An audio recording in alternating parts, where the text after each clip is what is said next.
السلام علیکم ورحمۃ اللہ وبرکاتہ۔ پیارے بھائیوں، میں نے آپ کے لیے ایک بہترین ٹاپک لایا ہے۔ آئیے چلتے ہیں ہم اپنے ٹاپک کی طرف۔ نحمدہ ونصلی علی رسولہ الکریم، اما بعد فاعوذ باللہ من الشیطان الرجیم، بسم اللہ الرحمن الرحیم۔ السلام علیکم ورحمۃ اللہ وبرکاتہ۔ ہمارے آج کا موضوع ہے قوم سبا کا واقعہ۔ پیارے بھائیوں، سبا یمن کا ایک علاقہ ہے جو صنعاء اور حضرموت کے درمیان ہے۔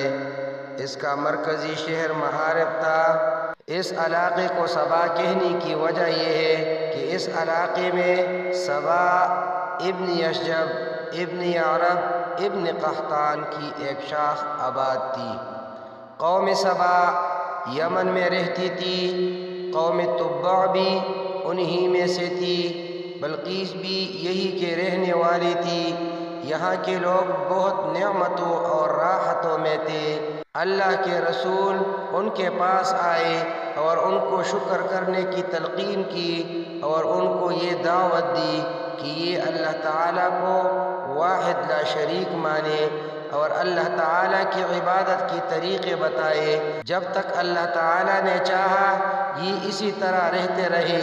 پھر انہوں نے اللہ تعالیٰ کے احکام سے روگردانی کی تو ان پر بہت تند و تیز سیلاب آیا، جس سے تمام باغات، کھیت اور ملک برباد ہو گیا۔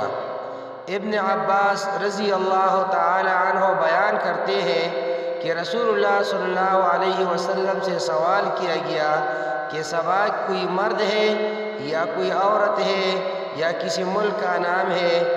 آپ صلی اللہ علیہ وسلم نے فرمایا سبا ایک مرد تھا جس کے 10 بیٹے تھے۔ ان میں سے 6 یمن میں چلے گئے تھے اور 4 شام میں۔ ان کے دونوں جانب پہاڑ تھے جہاں سے نہریں اور چشمے بہہ کر ان کے شہروں میں آتے تھے۔ اسی طرح نالے اور دریا بھی ادھر ادھر سے آتی تھی۔ قدیم بادشاہوں میں سے کسی نے ان دونوں پہاڑوں کے درمیان ایک مضبوط پشت بنا دیا تھا۔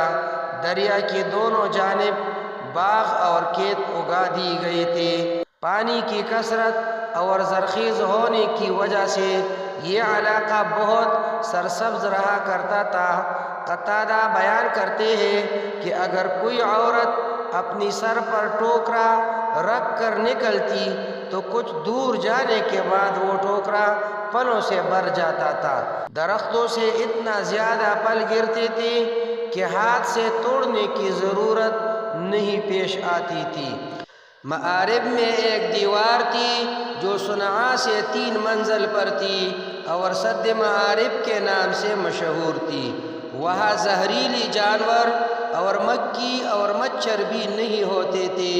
اللہ تعالیٰ کی یہ تمام نعمتیں اس لیے تھی کہ وہ اللہ تعالیٰ کو واحد ماننے پر برقرار رہے اور اخلاص کے ساتھ اس کی عبادت کرے۔